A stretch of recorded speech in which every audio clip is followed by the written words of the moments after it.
Fala pessoal, sejam muito bem-vindos ao episódio 67 do Rural Ventures. Para quem não conhece ainda, o Rural Ventures ele é um podcast focado no agronegócio, conversando com os founders, startups, CVCs e VCs, todos focados no agronegócio, porque o agronegócio é o que move esse Brasilzão.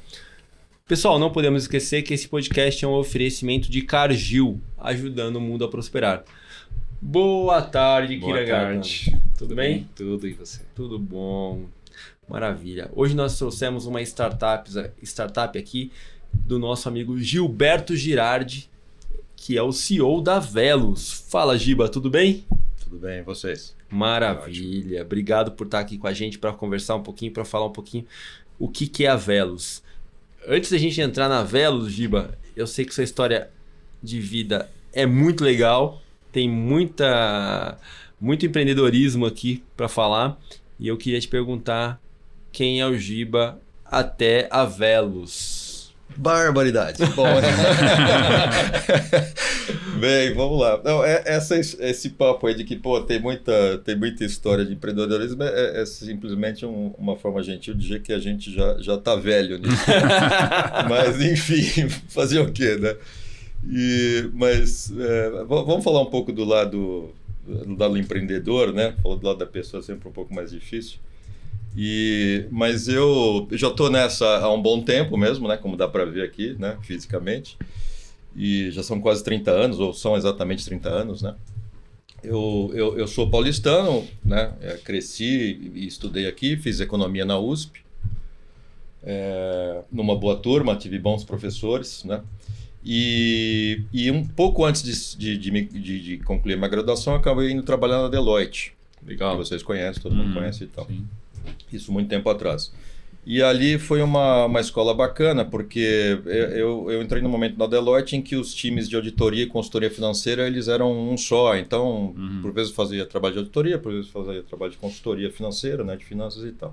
Eu fiquei quase 2 anos na Deloitte e depois fui ser trainee na Unilever, né? Numa área super bacana também, que era uma área de... olhando sob a perspectiva de hoje, é como se, de alguma forma, os caras quisessem usar um pouco de ciência de dados, né? Para o que era a ciência de dados na época, para enxergar um pouco comportamento de consumidor, desempenho de produto. Então, uma área bacana de interface entre marketing, finanças e produção, né? Então, eu fiquei 2 anos ali na Unilever também, aprendendo essas coisas bacanas, uma excelente companhia, né? Sempre em São Paulo? Aqui em São Paulo, sim. Aqui em São Paulo, mas a minha família, a gente tem um pé rural, minha família, né, vem originalmente de Barretos, né, produtores rurais e tal. Então o agro sempre teve no nosso networking, sempre teve na nossa vida, né? Sempre cresci, né, infância, adolescência em fazendas, né, durante as férias, né, que me permitia.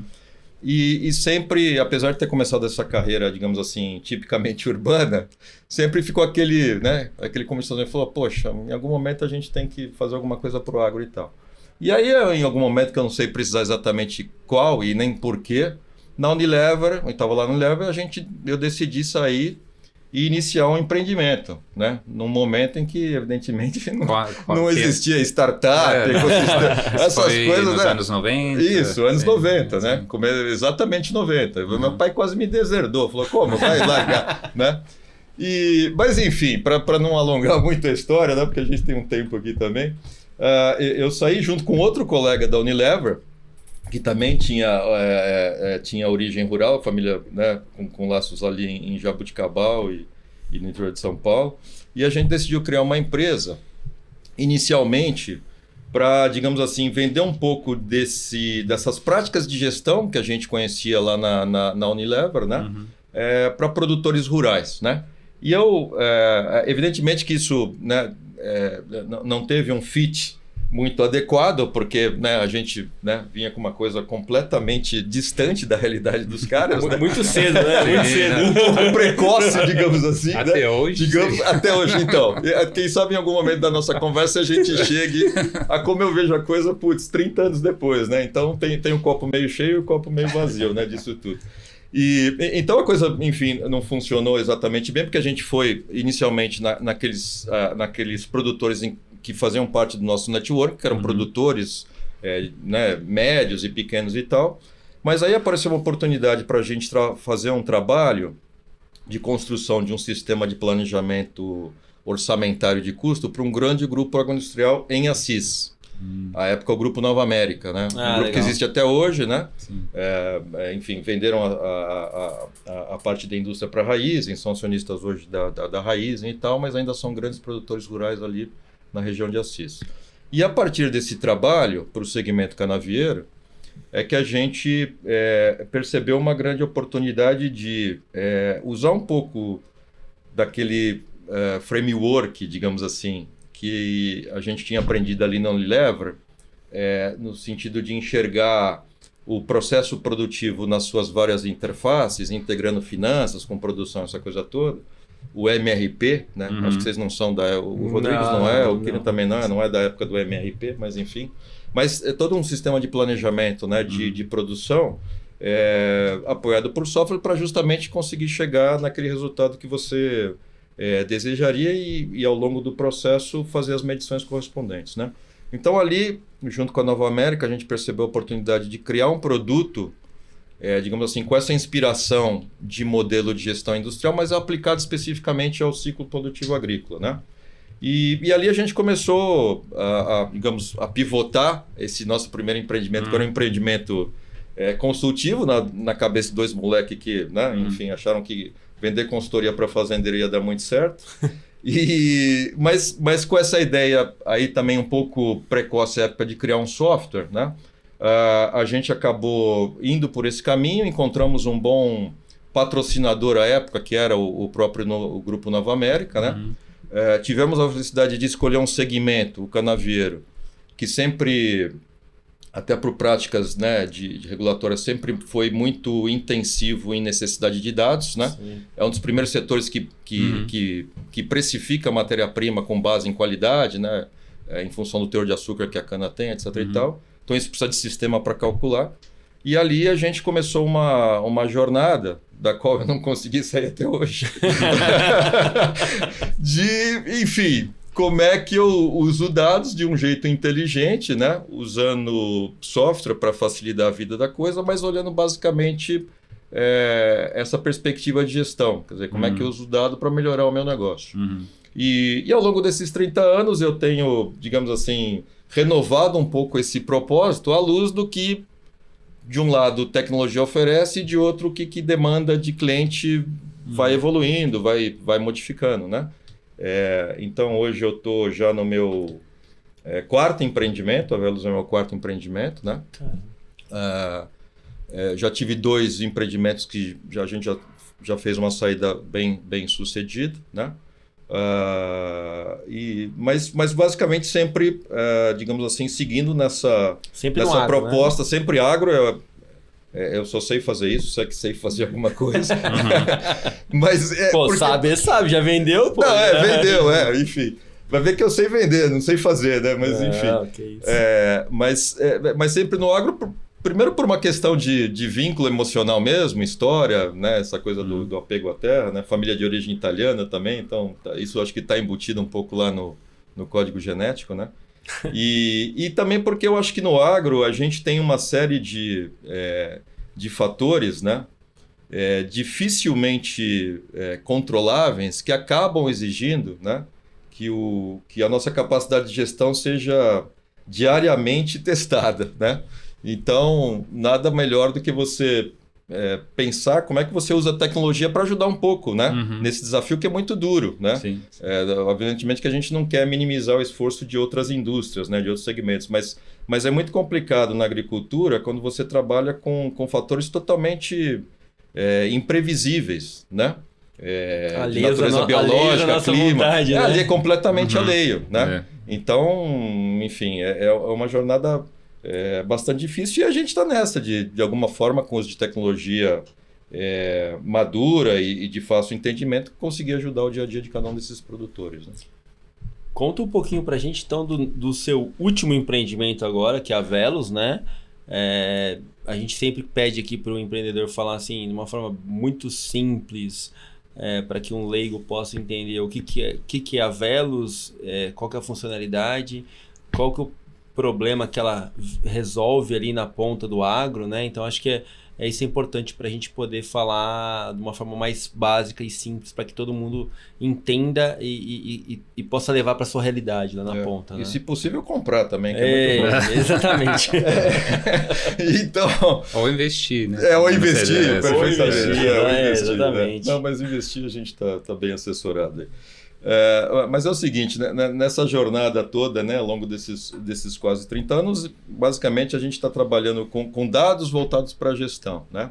E mais recentemente, nos últimos 3, 4 anos, a gente tem visto uma série de tecnologias que a gente usa hoje como cidadão, né? Como internet das coisas, né, computação em nuvem, etc. e tal.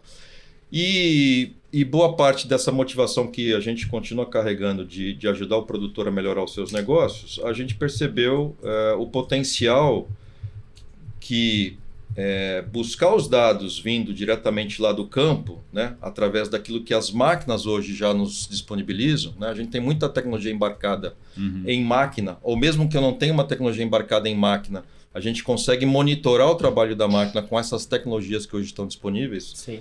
Nada absolutamente disruptivo, tecnologias que estão à mão, maduras, de custo acessível. Então, a gente entendeu que esses dados capturados por essas máquinas, eles nos contam uma historinha, né? E escutar essa história que esses dados das máquinas nos contam, nos permite poder ter mais consciência sobre as decisões que a gente tem que tomar, né? Decisões simples do dia a dia que qualquer produtor enfrenta, né?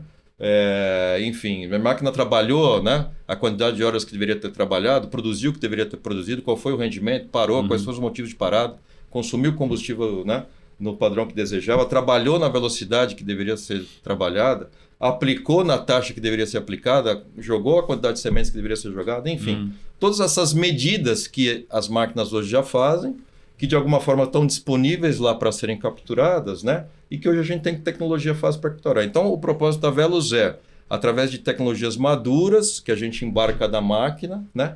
Capturar esses dados, né? Organizá-los de um jeito fácil e que seja entendido pelo perfil de produtor que a gente busca, né? Aqui também vale um recorte, né? Que é o seguinte, quer dizer, o perfil do produtor agrícola brasileiro ele é muito elástico, né? Ele é muito amplo, né? Então a gente tem desde o cara que, né, é um produtor não estou falando nem do pequeno produtor, né? Mas o produtor que tem, digamos aqui, 400, 300 hectares de produção de soja aqui no interior do Paraná, e a gente tem, só para trabalhar no mesmo segmento, soja, produtores como a MAGE, SLC, etc. e tal, né? Evidentemente que eles têm quase todo dia o mesmo problema, mas as estruturas e os jeitos de resolver esses problemas são completamente diferentes. Então a gente busca usar a solução digital para resolver as dificuldades e as dores desse perfil de produtor, não é da grande corporação agrícola. Acho que a grande corporação agrícola está atendida hoje por outros players, né, pelos próprios familiares, super assistida, tem time, tem estrutura e tal. O produtor médio, né, que é um extrato enorme, né, no Brasil, realmente essa tecnologia não chega até ele e quando chega de um jeito muito complicado, né? Para ele entender e tradutor ali, né? Precisa de um tradutor e muitas vezes não cabe no bolso também, né? Então acho que você tem que resolver duas coisas. Primeiro, um jeito fácil de fazer chegar, para ele usar de fato, porque se ele não usar, né? Enfim, ele vai jogar fora e um aplicativo que está no celular e não está usando. Não está usando, né? E então tem que ser fácil para ele usar, tem que ser entendível, tem que ter valor para ele no dia a dia, tem que caber na rotina dele, né? E tem que caber no bolso, né? Então eu vejo às vezes muitas, olhando aqui um pouco lá das startups, né? Muito preocupada com os seus units economics, né? Que tá certo, tem que se preocupar mesmo, mas tem que se preocupar também como é que o preço da sua solução, né?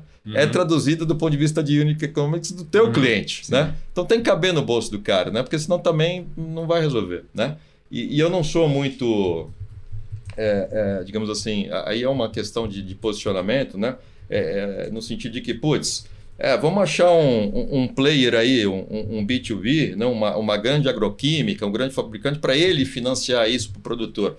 Tudo bem, eu acho que esse é um caminho possível e tal, mas eu acho que tem que encontrar outras formas, né?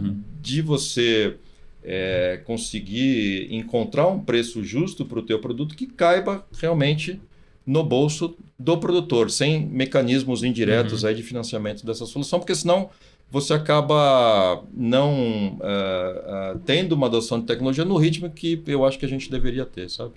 Eu acho que um ponto que você comentou que é muito importante é você se colocar na posição do produtor, para entender realmente como que funciona, quanto custa, se isso realmente cabe para ele lá na ponta. Acho que esse é o fator principal, né? Esse é o fator principal, e um pouco aqui do relato da experiência de quem, como, né, vocês disseram, já teve vários negócios, né? Eu acho que faz muita diferença, como para qualquer empreendedor, para qualquer empreendimento, você sempre se colocar sob a perspectiva do cliente que você quer atender, né? Eu acho que hoje a gente tem tecnologias muito legais, a gente tem uma garotada aí super talentosa, né? Cheia de energia, cheia de boas ideias, mas assim, não tem como realmente você ser bem sucedido se você não partir de uma percepção correta do problema a ser enfrentado, né? E eu acho que isso no agro a gente tem uma baita dificuldade, né? Porque, primeiro, está longe, né? É uma realidade muito diferente, né? Da que a gente vive aqui. E segundo, o ciclo de teste, de validação, né? Ele é muito longo, né? É diferente de outras aplicações, né? Em que em alguns meses você consegue, enfim, validar, corrigir, consertar. Sim. No agro, você tem que esperar uma safra, 2 safras, às vezes 3 safras, né? Então, a janela de oportunidade é muito estreita, porque é logo depois da colheita onde ele tem, talvez, capital, dinheiro sobrando para arriscar em alguma coisa que ele não conhece, né? Então, a gente tem alguns desafios, né? Tem o ponto do tempo da safra, é cíclico, ele muda as culturas, ele assim... Tem intempéries, tem preço que influencia se ele vai adotar tecnologia ou não vai adotar tecnologia. Então, acho que a gente tem... É outro bicho, né? Vamos dizer assim, é outro bicho. No agricultura, a gente sempre fala, tem muitos problemas, né? Você tem que estar resolvendo um problema aqui em cima, não aqui no meio ou embaixo, porque a prioridade do produtor, ele tem tantas decisões e contas para pagar. Se você está só agregando mais uma conta, então sem ele entender o valor disso, não vai funcionar. Não vai dar certo. Não, e eu acho que a beleza do agro é essa, quer dizer, tem tanto problema para resolver, né? Mas por outro lado, eu acho que é isso, tem uma prioridade de problemas a serem resolvidos. Tem que ser crítica, né? Tem que ser crítica. Ser um problema, tem que ser um problema. Eu vejo até umas soluções bacanas que até eu acho que elas têm aderência para resolver, para serem uma solução para aquele problema, mas muitas vezes esse problema não tem muita relevância, né? No dia a dia, na operação do cara, né? Então, parece legal no PowerPoint, mas se você vai lá no dia a dia do produtor, não é top of mind, não é aquela coisa que ele está pensando em resolver. Uma pergunta sobre o produto, Gilberto. Hoje, a gente tem outro fator também, que tem outras variáveis, que são assim... Hoje nós temos vários tipos de tratores no agro, né? Então, como você falou, tem o produtor pequeno, que tem um trator que não é tão tecnificado, né? Não tem tanta tecnologia incrementada dentro dele. E a gente tem o produtor que tem um trator tecnificado, né? A solução da Velos, ela se encaixa para os dois. Ela se encaixa com os dois porque a gente justamente partiu dessa premissa, né? E aí, assim, eu acho que a gente tem um perfil de máquina também, usando aqui um pouco o termo do economista, bastante elástico, né, digamos assim. Então você tem máquinas realmente estritamente mecânicas, né, e máquinas hoje super eletrônicas, super digitais, né. E aí o interessante é que às vezes há uma percepção equivocada de que a máquina mecânica é uma máquina, né, errada ou de menor potência. São sim máquinas de menor potência, mas elas são máquinas adequadas para um determinado padrão de cultura. Então, você pega, por exemplo, fruticultura, né? A Velos tem clientes ali no Vale do São Francisco, né? Produtores de manga e uva e tal. São produtores super tecnificados, conseguem tirar um valor agregado por hectare extremamente alto, né? Evidentemente, mas usam tratores de 60, 50, 65 cavalos de potência, tratores absolutamente mecânicos, né? Então, a gente partiu realmente desse entendimento claro das necessidades do mercado, olhando, primeiro, a gente tem um grande conjunto de máquinas mecânicas que sim podem ser digitalizadas, né? Por um lado. Por outro, a gente tem máquinas que hoje já são digitais e nos entregam bastante dado, mas esse dado não chega do jeito correto ou entendível por parte do cliente, né? Entendi. Então, de novo, a gente não está falando desses grandes grupos que evidentemente dominam isso e tal. Mas a gente atende hoje desde o produtor de uva ali de Petrolina até um grande produtor de soja e algodão ali no Cerrado Piauiense. Um cara que planta 40 mil hectares, mas que tem muita eletrônica embarcada na máquina, mas que tem dificuldade de entender o que a máquina está indicando para ele, né? E muitas vezes dificuldade de integrar dados que vêm de máquinas de fabricantes distintos. Esse é um outro problema também a ser resolvido, né? Então, você está resolvendo dois problemas, velho. Você está sendo o tradutor das informações dessa máquina tecnificada e você está estandarizando as informações, independente da marca, independente do trator, para que esse produtor tenha essa visibilidade de como está acontecendo o processo de produção ou de colheita daquela commodity, né? A gente procura fazer esse nivelamento, digamos assim, né? Como a gente diz, não sendo disruptivo, que normalmente é a palavrinha de moda e tal, né? A gente não é nada disruptivo. A gente é inclusivo, né? A gente procura realmente incluir máquinas e pessoas e empresas, né? No acesso ao dado, democratizando o dado que está lá disponível e que de alguma forma você consegue fazer chegar de um jeito fácil e que também é importante caiba no bolso, né, digamos assim. Legal. E hoje você falou que você tem cliente no Piauí, tem cliente de fruta. Hoje, quais são as maiores culturas que você atende hoje? Olha, não foi nada assim, digamos assim, planejadamente buscado, né? Vocês sabem como é que é. Apesar de toda a experiência, né, de empreendimentos anteriores, cada startup é uma, né? Cada mamãe tão só e tal. Mas, enfim, a dinâmica acabou nos levando a ter uma presença hoje relevante em citricultura, principalmente aqui em São Paulo, né, com produtores médios, né, não citrosuca, essas coisas todas, mas produtores médios relevantes. Justamente porque a citricultura usa muita máquina mecânica, né? Muito intensivo em pulverização, em manejo, precisa realmente levar ali, né, ao pé da letra os resultados e tal. Então, citricultura. Da citricultura a gente acabou, digamos assim, fazendo uma rolagem para fruticultura ali no Vale do São Francisco, por intermédio do AgTech Garage, num programa bacana legal. Lá do For Farmers, né, que vocês devem conhecer. Sim. Apareceu essa oportunidade para a gente abraçou e acredito que a gente mandou super bem, então a gente já tem um bom número de clientes lá, a solução funciona super bem para eles, né? Então, fruticultura, né? Citricultura aqui em São Paulo e num outro espectro, eu diria de uma forma geral, produtores de grãos no Cerrado, né? A gente tem clientes no Piauí, tem clientes no Tocantins, tem cliente em Goiás, tem clientes no Mato Grosso do Sul. Mato Grosso ainda não é um território que a gente chegou, mas em breve a gente chega lá. Legal. E hoje tem quantos funcionários? Qual o tamanho? A empresa é uma empresa bastante pequena, né? A gente, até um pouco da experiência, né? De aprendido aí, né? Nós somos um grupo de 12 pessoas, né? Quase todo mundo engenheiro, quase todo mundo bastante sênior, digamos assim, né? Então a gente tem uma produtividade bastante alta, porque faz isso, né, há muito tempo. Quer dizer, eu reúno aqui na Velos um grupo que já teve experiência. Parte do grupo me acompanhou em outros empreendimentos anteriores, né? Legal. E outra parte não, são gente, né, que a gente trouxe para Velos especificamente, mas gente que já teve um background forte em tecnologia para agro, né? Então isso acaba ajudando bastante.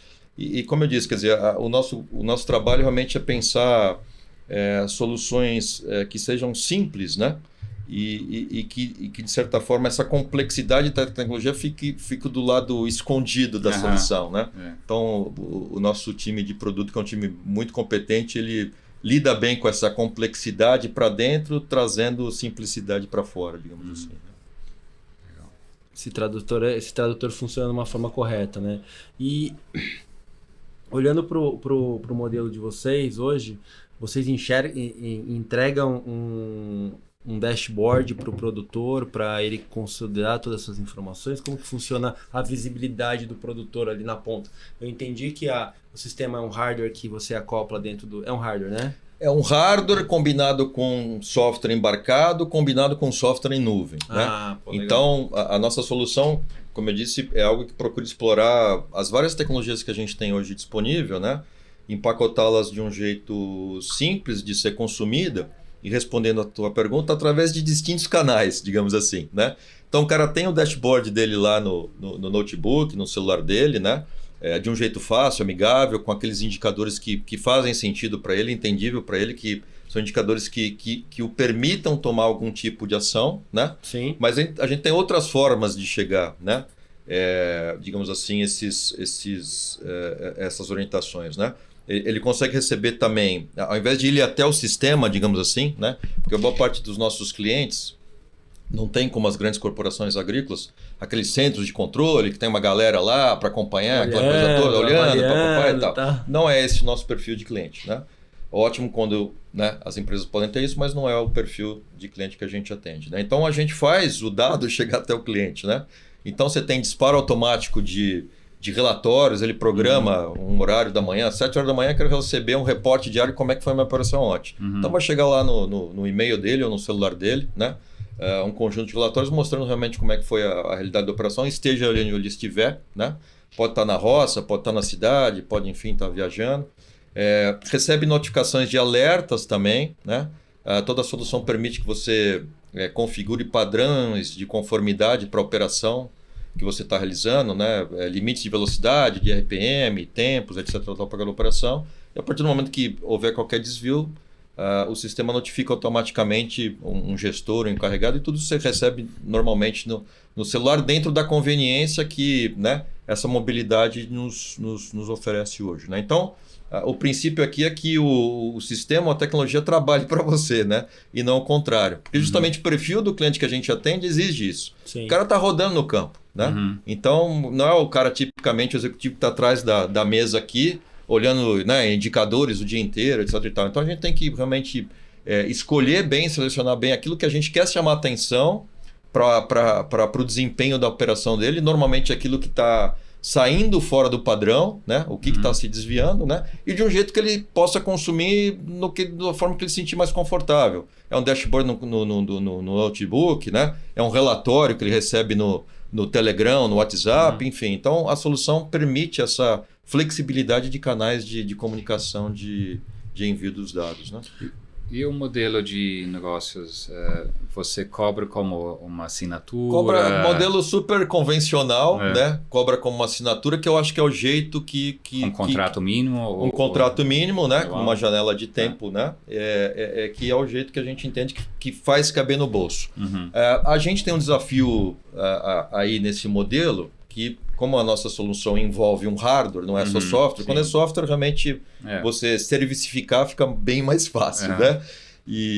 Mas quando envolve um hardware, né, você tem um custo, né, de aquisição, de fabricação desse hardware, né, upfront, que você tem que diluir ao longo do teu contrato de assinatura, né? Mas a gente conseguiu uma engenharia financeira para viabilizar isso, né, através de um parceiro de negócio então, da perspectiva do cliente, realmente é uma assinatura por dispositivo, por equipamento, não é um valor por hectare. A gente entende que para o tipo de solução que a gente oferece, não faria muito sentido metrificar por área monitorada. Nos pareceu mais correto, né?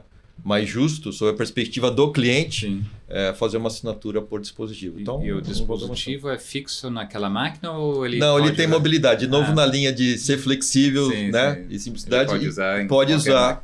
Isso é uma coisa que a gente teve que aprender mais recentemente, porque, como eu comentei, boa parte da minha experiência, né, de empresa foi construída e foi voltada para a indústria canavieira, né? Que é uma operação que trabalha praticamente 12 meses, né? No ano, né? Diferentemente de outras culturas que tem uma sazonalidade, né? Então você pega, por exemplo, o caso da soja que a gente estava comentando, né? O cara tem uma colheitadeira lá que custa, né, 3 milhões de reais, né? E ela trabalha só alguns meses do ano, né? Então a gente teve que encontrar também uma forma de que esse dispositivo tivesse a flexibilidade de migrar entre equipamentos na medida em que o equipamento está sendo trabalhado, né? Então acho que, voltando um pouco à história de se colocar sob a perspectiva do cliente, né? A gente tem que entender essa realidade do cara também e ver como é que a gente resolve isso de um jeito que faça sentido para ambos, né? Meu sócio aqui no interior de São Paulo, ele faz soja, ele faz feijão. Cliente aí. Ele faz feijão e faz amendoim. Então o cara precisa moldar de acordo com a necessidade dele, né? Então acho que esse é um ponto importante.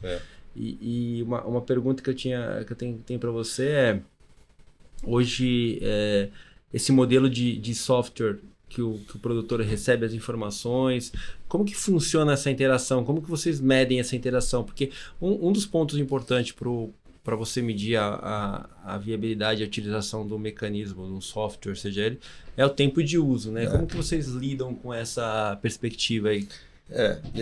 Esse é o lado bacana, né, de você... Hoje tem um monte de tecnologia bacana, né, do lado do produtor de software, né? Justamente para fazer medição de uso, né, ou de comportamento do teu cliente, digamos assim, legal, né? Isso é super legal, coisa que, né, lá no passado não tinha, pois era uma dificuldade. A gente tinha a medição era você fazer visitas mensais, né, ao cliente. Pô, tá usando, não tá usando, qual que é o problema, qual que exatamente, né? Mas hoje sim, a gente tem, né, que é comum e corrente, a gente tem uma série de mecanismos para justamente a gente fazer essas medições de uso, o que está usando mais, o que está usando menos, né? Uma coisa bacana também que eu acho que evoluiu bastante, né, com a própria indústria de software, são todas essas práticas e frameworks voltados para o que hoje se chama Customer Success, né? Então a gente tem um monte de indicadores muito interessantes, né, que permitem realmente a gente acompanhar o cliente ao longo de toda essa jornada e fazer as correções necessárias, seja do ponto de vista de uso ou de ajuste do próprio produto, né, com base no feedback que você está recebendo, né? Dá um guidance para você, falar, pô, esse aqui não está usando, vamos fazer um ajuste aqui para ver se vai melhorar a utilização. Né? Vai melhorar a utilização e até também muitas vezes acontece, como vocês conhecem bem o agro, né? Putz, tem um certo dinamismo, né? Então muitas vezes o cara deixa de usar uma determinada funcionalidade em função da necessidade que surgiu de um outro lado, que às vezes nem está sendo percebida pelo produto, né? Então, aqui eu ainda acho que faz muito sentido a gente ter uma proximidade bastante forte com o cliente, independentemente das técnicas digitais à distância que a gente usa para medir esse cliente, porque eu acho que no agro nada substitui o conhecimento da linha de frente, né? Então, ainda que você tenha hoje mecanismo para medir se o cara está usando... eu acho que a prática de você recorrentemente visitar o cliente, ouvir, entender, né, e enxergar necessidades novas é o que realmente impulsiona a evolução e, de certa forma, a perenidade do software que você está entregando para esse cliente, né? Eu acho que a gente vê em outras indústrias, em outros segmentos, né, um distanciamento muito forte que, enfim, eu acho que até ele pode fazer sentido pela própria natureza, né, daquilo que está sendo medido e entregue. Mas no agro, em particular, acho que essa proximidade física mesmo, né, com uma certa regularidade, eu acho que ela deve existir. É isso que eu acho que permite que o software continue crescendo da forma a garantir que essa aderência seja permanente, né? É o que gera o engajamento do cara na ferramenta, né? É o que gera o engajamento do cara na ferramenta, e eu acho que no agro a gente tem que aproveitar muito uma prática que já existe para outros produtos que não são necessariamente digitais, né? Mas para outras tecnologias de semente defensiva que são dias de campo, né? Quer dizer, então tudo isso eu acho que é muito rico. É uma prática que o produtor já tem consumindo outros tipos de tecnologia, porque isso é tecnologia também, né? E que no digital eu acho que é perfeitamente replicável, né? E eu acho que esse é um ponto que você comentou.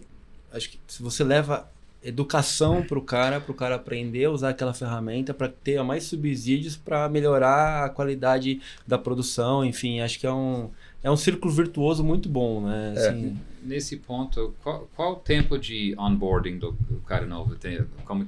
Quanto é customizado, ou quanto tempo demora para ele aprender bem, para usar, né, depois? Então, aí, né, Kirin, eu acho que essa é uma resposta que tem, né? Varia. Sim, ela varia, mas eu acho que, na verdade, ela não é conclusiva, porque eu acho que a gente tem que segmentar um pouco, né? Porque assim, colocar a solução em funcionamento é muito rápido, justamente porque ela foi pensada para ser simples, etc. e tal. Então você instala hoje, amanhã a máquina está trabalhando, está capturando e em 3, 4 dias o cara já está recebendo um retrato bem bacana, uma tomografia bem bacana da operação dele, né? Então nesse sentido é um onboarding super rápido, né? Mas a questão e aí fazendo um gancho aqui que o Rodrigues comentou, né, da questão educacional no fundo, o que a gente está querendo levar para esse cara não é tecnologia. A gente, né, obviamente, quer, através da tecnologia, permitir que ele enxergue dados melhores e tal, mas o que a gente quer oferecer para esse cara é capacidade de gestão, né? E voltando um pouquinho ao comentário que eu fiz no início lá, fala, porra, depois de 30 anos, como é que você vê isso? Porque a gente começou o empreendimento lá ainda como garoto para levar a gestão para o produtor agro, passados 30 anos, aí a pergunta é, putz, missão cumprida? E aí, putz, aí eu vou dizer para vocês, putz, não, né? E aí tem aquela coisa do copo meio cheio e meio vazio, né? Porque o meio vazio é porque você vê, né? E eu que percorro bastante, sou um cara que gosta de fato estar bastante na linha de frente. Então a gente vai, né, Paraná, Goiás, Piauí, Maranhão, você vê grandes produtores, assim, com uma maturidade de gestão sob essa perspectiva, né, com todo respeito, né, sobre essa perspectiva, ainda,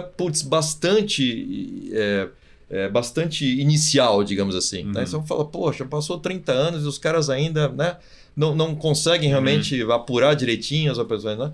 Mas esse é o copo meio vazio, né? O copo meio cheio fala, porra, tem um baita espaço ainda para a gente, né, seguir nesse propósito de ajudar esses caras, levar um pouco de educação, de gestão, né, e usando o que a tecnologia hoje permite em termos de facilidade. Né? E eu acho que está num momento muito propício, Giba, porque a gente vê uma nova geração entrando na fazenda, e essa nova geração ela está sedente por saber mais sobre tecnologia, porque é uma coisa que conecta o agro a realidade deles hoje, né? Então acho que a gente está num momento muito propício para fazer com que a adesão tecnológica no agro aconteça cada vez mais rápida e a gente consiga usufruir de todos esses benefícios, né?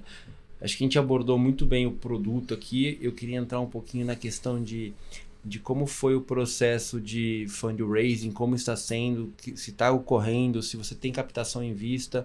E como que você chegou até aqui dentro da Velos, né?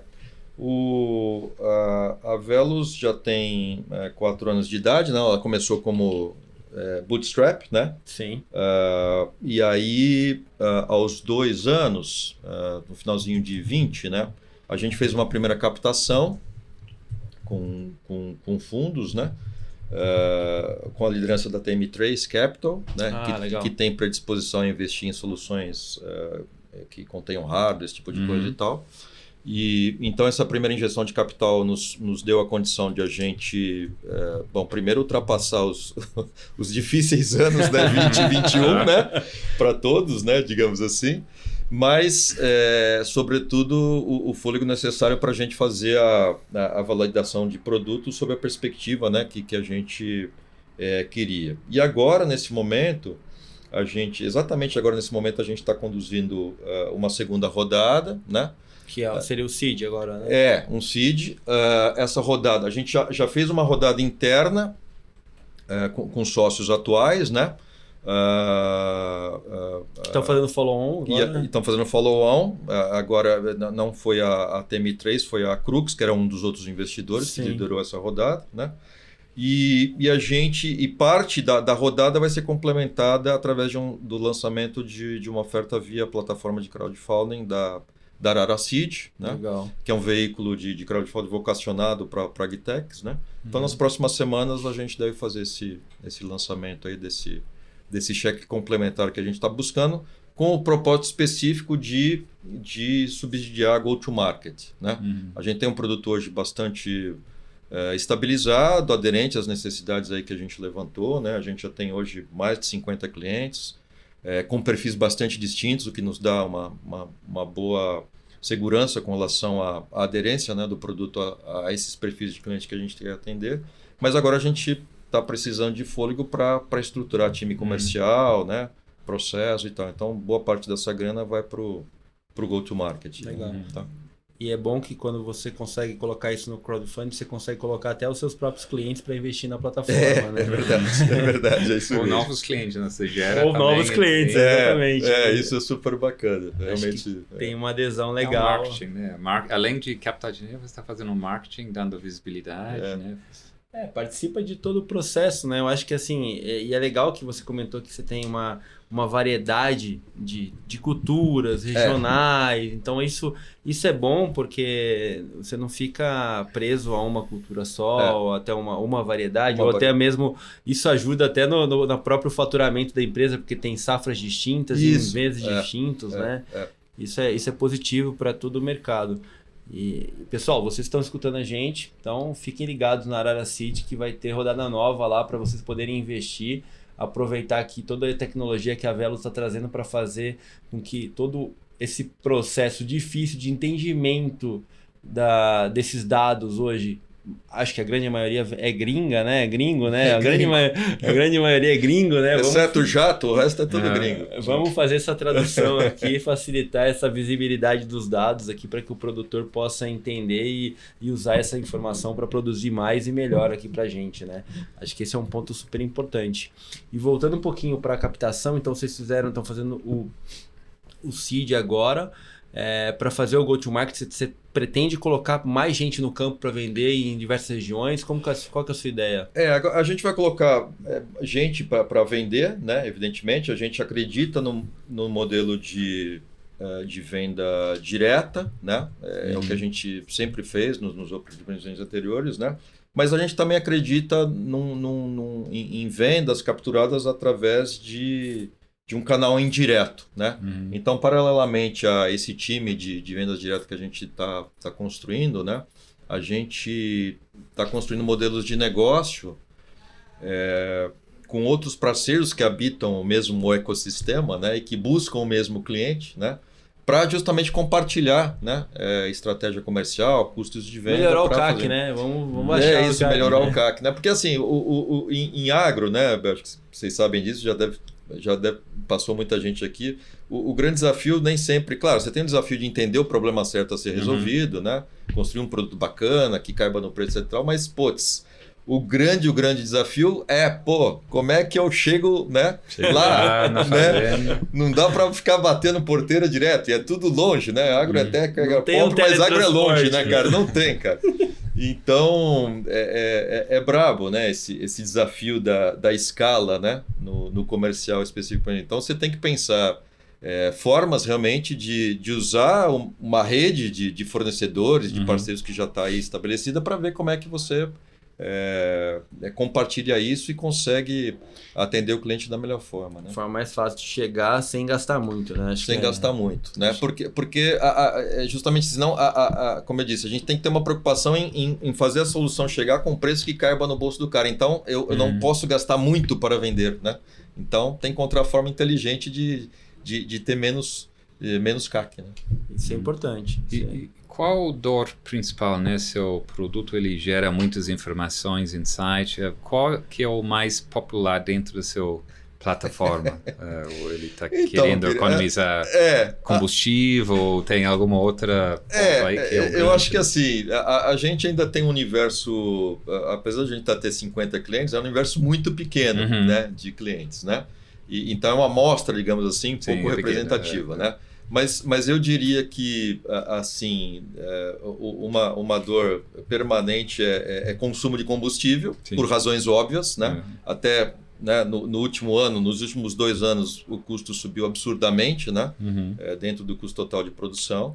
E você monitorar o trabalho da máquina traduz-se diretamente, né, na mudança de padrão de consumo de combustível. Então, o consumo de combustível é realmente uma dor bastante forte. E aí, dependendo da cultura, quando a gente vai, por exemplo, lá naqueles casos da fruticultura que a gente estava comentando, uma grande dor é saber se o cara sendo bem específico, né? Se o cara pulverizou o lugar certo, realmente, né? E se pulverizou na taxa que deveria pulverizar. Porque ali, por uma condição local, boa parte da pulverização é feita à noite, por conta das altas temperaturas ao longo do dia, né? E você entrar num parreiral à noite, né? Um tratorzinho, né? Num parreiral que é baixo, né?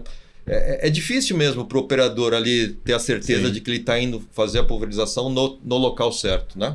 Então, a solução ajuda em dois aspectos aí. Primeiro, em dizer para ele que ele está no lugar certo, né? Já que a solução tem um GPS embarcado, porque esse é um trator mecânico, né? Lembra que o trator não tem nada. Trator velho, né? É um tratorzinho lá, né? Às vezes nem velocímetro tem, então dizer para o cara, olha, você está realmente no lugar certo, né? E dizer para o cara em que velocidade ele está, se ele está fazendo a aplicação na velocidade que foi recomendada, né? Então, eu acho que boa parte das dores aí normalmente são consumo de combustível, né? Confirmação de que você está fazendo a operação no local desejado e muito monitoramento de velocidade, né? Tá. Boa parte dos clientes monitoram com bastante, desses que usam nossa solução, né? Monitoram com bastante disciplina execução de velocidade tanto no plantio quanto na pulverização e na colheita, porque isso naturalmente resulta em qualidade diferente na execução de cada uma dessas operações. Né? Eu vejo também a oportunidade aí, você está gerando impacto, né? Reduzindo combustível, reduzindo o uso ou deixando mais eficiente, né, a pulverização, então você está deixando de gastar desnecessariamente químicos, né? Tudo isso, então ele gera um impacto que eu acho que daqui para frente também esse tem um valor, né, para o planeta e de você gerar um produto em cima disso, né? A gente tem uma empresa que gera créditos de água baseado no economia de água que é o sistema dele.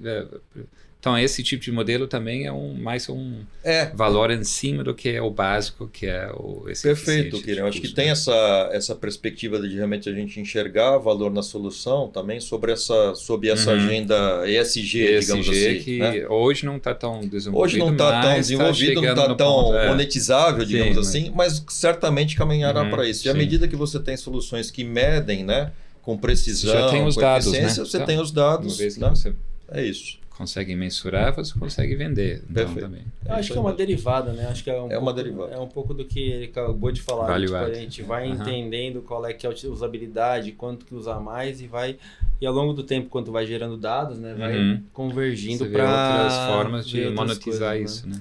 Acho que é um processo de aprendizado mútuo aí, né? Tanto do lado do produtor como do lado da startup. Né? E por isso que, voltando àquela agenda de proximidade, né? Sim. Porque é isso, né? Você vê que, de repente, aquilo que, assim, reduzir consumo de combustível tem, evidentemente, o apelo financeiro imediato, né? Mas tem também essa outra ótica, né? Que de repente, em algum momento, pode ter um valor maior do que a própria economia financeira, né? Digamos assim. Né? Isso é muito legal. E Giba, deixa eu te falar um negócio. Se tem algum produtor que está escutando a gente aqui, que quer contactar a Velos, qual o melhor caminho? Cara, eu acho que a gente hoje aprendeu também a ser um pouco mais digital, né? Então, acho que pode consultar o nosso site lá, que é super simples, é www.velos.ag. É só se conectar lá e a gente vai atender rapidinho. Curiosidade do nome. A gente está pensando nessa coisa de ver, né? De velocidade ou é outra Não, coisa? Então, é aquela coisa, aqui a gente no time não tem nenhum publicitário, né? Mas é assim, na verdade, assim, tentando ser um pouco mais sofisticado na resposta, né? Velos é um anagrama de solver, né? E a gente, né, por nossa história de vida e tal, a gente sempre teve uma preocupação de resolver o problema de alguém, né? E aí, enfim, o Velos, por ser um anagrama de solver, falou, pô, legal, tem um sentido que a gente pode, em alguma pergunta, quando aparecer, a gente dizer sofisticadamente, olha, é isso, né? Mas tem esse aspecto também de, primeiro, sonoramente nos pareceu, né? Algo agradável, né? Facilmente pronunciável em outros idiomas e traz também essa percepção, tem a ver com velocidade, vocês são ágeis, vocês respondem rapidamente, né? Então, um pouco desse composto aí. Quem sabe com a grana que a gente vai captar aí no Go-to-Market, a gente contratar uma agência de branding legal. Um storytelling. E aí, na próxima vez, eu vou dar uma resposta bem mais elaborada, né? Mas vou te falar que a melhor resposta é a verdadeira. Então, esquece, não tem problema. Acho que o importante é isso, cara. Pessoal, esse podcast também é um oferecimento da Arara Seed, a plataforma de crowdfunding do agronegócio, que inclusive vai fazer a rodada da Velos. Fiquem ligados. Giba, infelizmente passa muito rápido. Cara, mas antes da gente finalizar, eu queria pegar um pouquinho de você. O que você consome de conteúdo para passar para o pessoal que está escutando? Se é livro, se é podcast, como que você se atualiza no dia a dia hoje? Ih, cara, porra, eu sou um consumidor bem intenso, né? Mas aqui, pensando um pouco aqui no público, né? Que é venture, né? Digamos assim, né? Aqui é agro, empreendedor, né? Enfim. Bom, eu acho que podcast é legal. O melhor podcast pro agro, acho que a gente sabe qual é. Não vou repetir aqui. Mas pensando em podcast para empreendedor, eu gosto do Like a Boss, do Paulo e do Rodrigo, acho que é super legal. Muito bom. Pensando em conteúdo agro específico, né, setorial, movimentos, tendências e tal, acho que o conteúdo que o Marcos Favanevas lá, através do Doutor Agro lá, é super bacana também. Empreendimento, newsletter, a Growthaholics do Ace, acho que bacana também. Uhum. E livro, livro tem um monte, né? Mas assim, eu acho que eu vou fazer uma indicação meio óbvia, porque eu acho que é bacana, na linha do verdadeiro, eu gosto bastante do lado difícil, das situações difíceis do Ben Horowitz. Essa é a Bíblia, né? Cara, eu acho que assim, no meu caso, eu que sou um cara mais rodado, né? Enfim, já passei por alguns empreendimentos, estou num quarto empreendimento, e cada empreendimento é um, então acho que ali tem um conjunto de dicas, né, e de insights super bacana, facilmente entendível, que reproduz muito, né, tudo aquilo que a gente vive, né? Então acho que é uma indicação bacana para quem ainda não teve a oportunidade de ler, né? Maravilha, Giba. Cara, obrigado por estar aqui com a gente. Imagina que eu agradeço pelo papo aqui, pela oportunidade. Por falar um pouquinho do empreendimento. Parabéns aí pela sua vida de empreendedor, de desafio constante aí. Acho que são poucas as pessoas que enfrentam esse desafio, né? E gostaria de agradecer também aos nossos ouvintes e amigos. Aproveito também esse momento para que nos sigam no Instagram, rural.ventures, e na sua plataforma de podcast preferida. Pessoal, muito obrigado. Obrigado, Giba. Valeu, Kira. Valeu. Até a próxima. Um abraço.